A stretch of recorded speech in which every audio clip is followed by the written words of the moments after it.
Are you in a place where you feel stuck, limited, or like your life simply lacks direction or passion?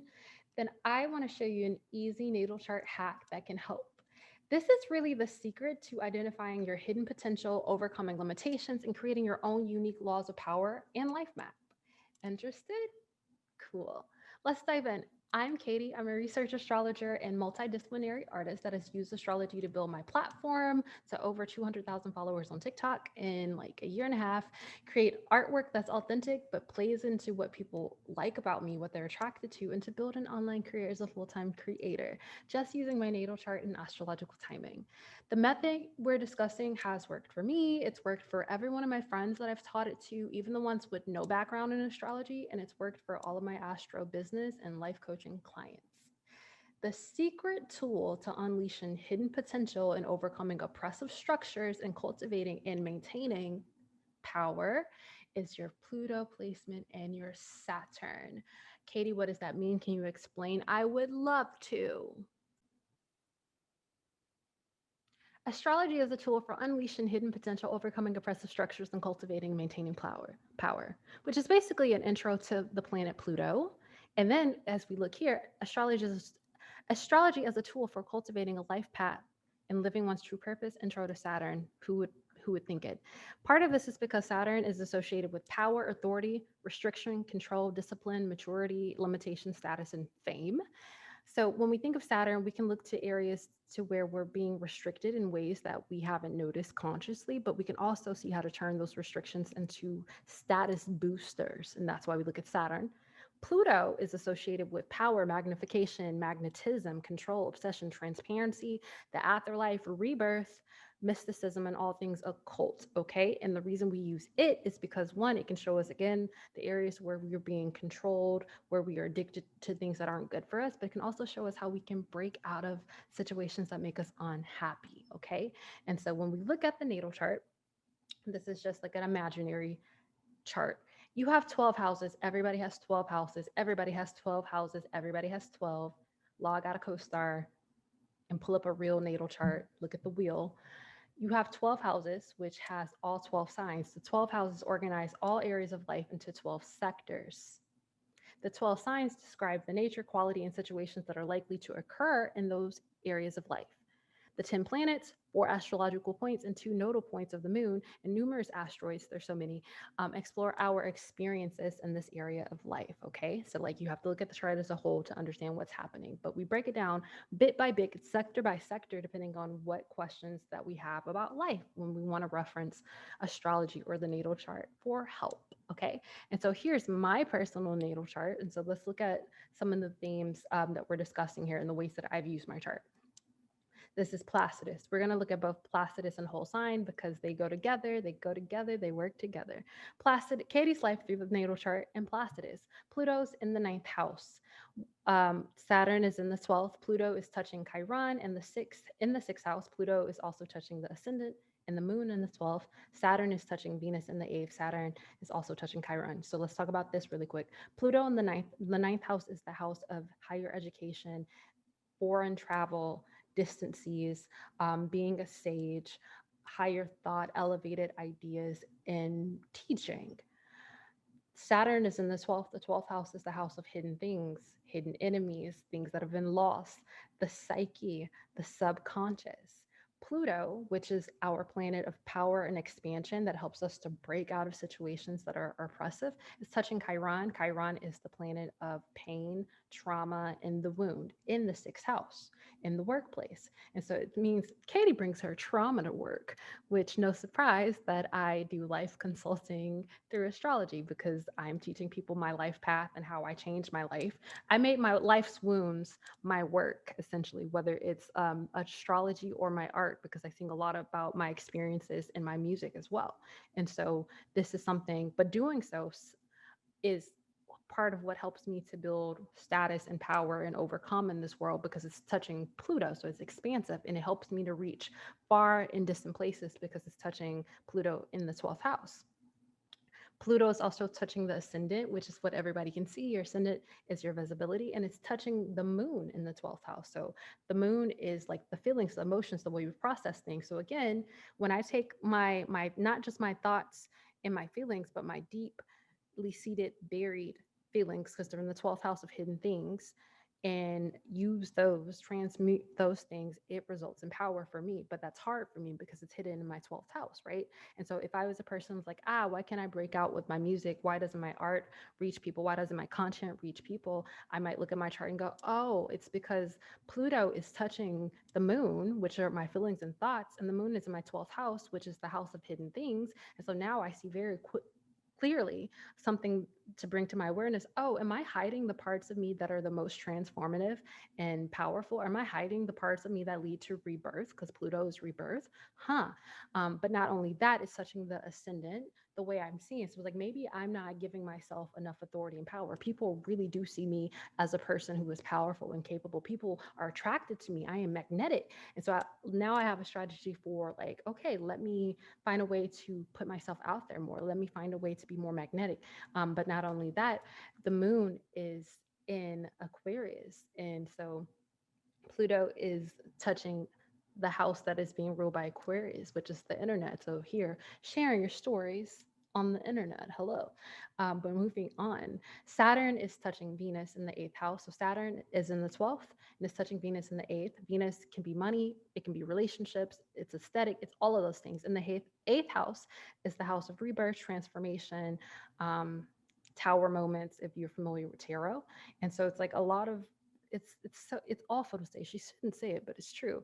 It's like a lot of my traumas, deepest pains can be transformed into financial gain, which is interesting because if you notice, it's kind of repeating what we just understood from Chiron touching Pluto. A lot of your natal chart will confirm the stories that the other parts say, which is amazing once you start noticing those themes, right?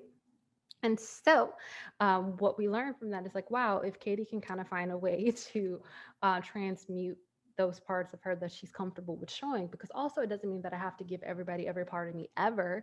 No, but it is telling me that there's something amongst the rubble of destruction that can be repurposed for my good. It's horrible, it was harmful, it constrained me, it put me in a place of lower frequency. But if I can come back to me, and we also kind of see this a bit because Saturn's touching Venus, but not only that, Saturn is also touching Mars. I didn't write that there, but it is. And so Mars is like how we overcome. And so which is also aspecting Jupiter, not to give you a full chart lesson yet.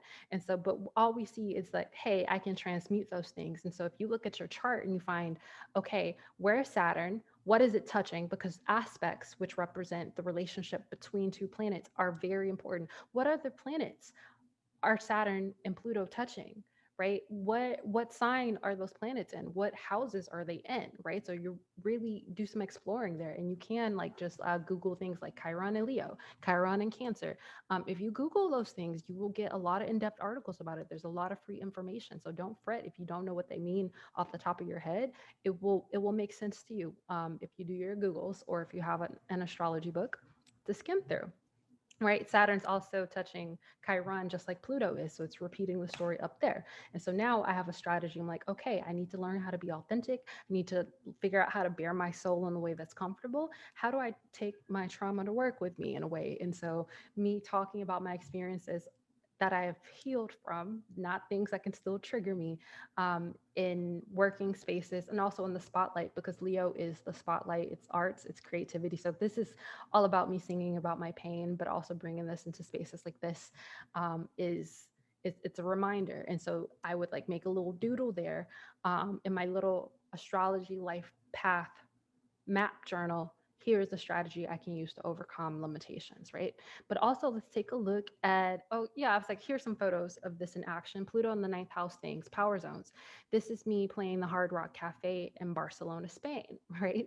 And so it's like I've never played Hard Rock in the US, never been a big enough act for that, but I got to go on tour while I was living in Spain, and I was a headliner, people taking photos with me. It was incredible. This is me being a headliner at a big music festival that is like Toriella de Montegri. I butchered that, so sorry.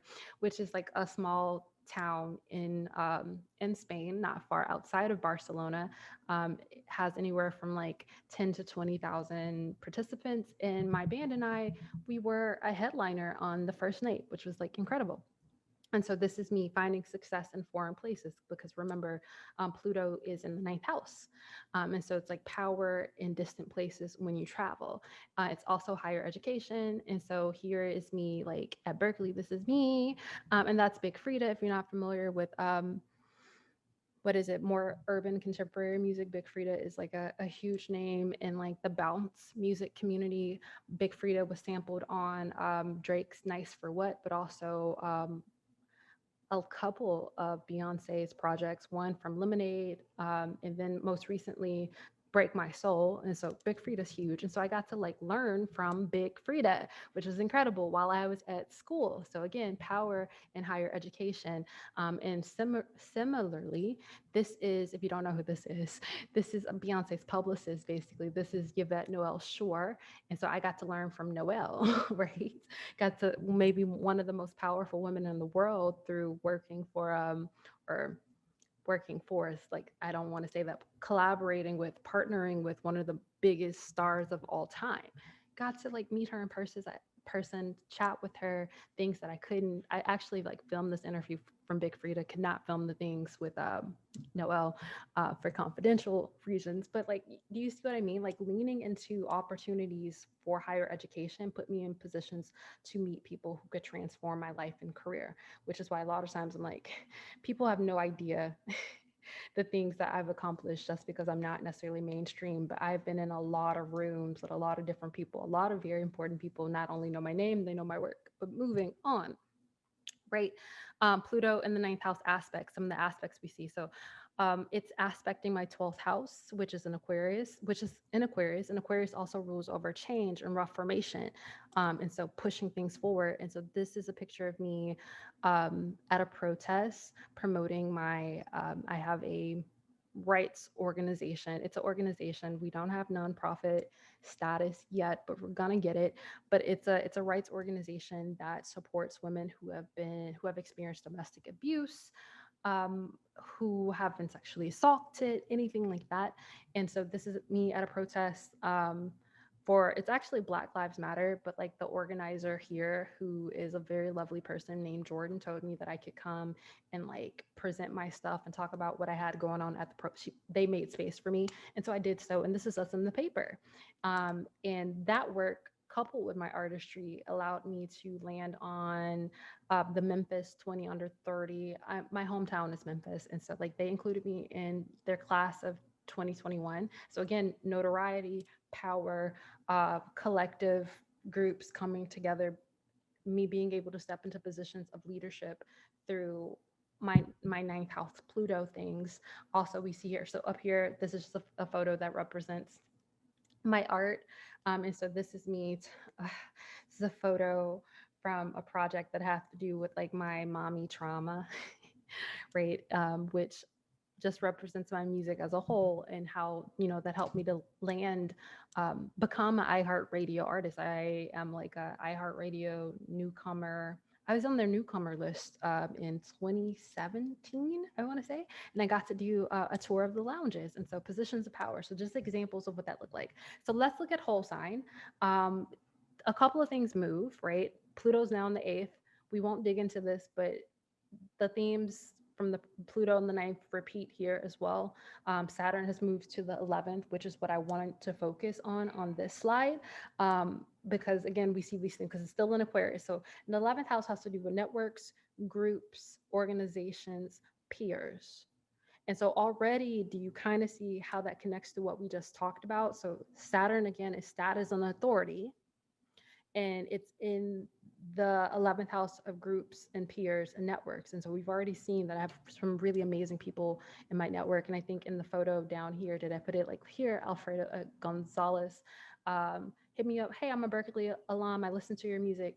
Basically, I mean, I don't have to scroll up because I'm about to tell you, but basically, you see here, he invited me to write a pitch for Janelle Monáe. And so positions of power and authority that open up to me through networking. And you can say like, yes, technically anybody could do it, but also consider, Alfredo reached out to me, like I didn't pitch myself. I think it's one thing anybody could definitely like pitch to their networks, but anybody who's done it and failed knows that it doesn't always work the way you plan it to. But that's always been a position of power of me. People like, hey, I noticed that we're in the same network. I noticed that we're similar. Blah, blah, blah. Let me open this door for you. And so it was a pitch that walked into me to be able to write for or pitch to, because if we didn't land the album, next time, gave me the opportunity to work with one of the biggest names in music who I love to know. One day, next time. So we see that there, right? Pluto touches Chiron in the fifth house. Oh, I was just going to mention, you see how like now that it's shifted, it's like Pluto, it's fifth and eighth. Fifth is childhood, art, and creativity. So even though it moved from like Leo and six, which is like creative work, creative Leo work, sixth house, it's still in the fifth house, creativity, of leisure, things we get done. And so like these things repeat. Saturn touches Venus in the seventh house. I definitely wanted to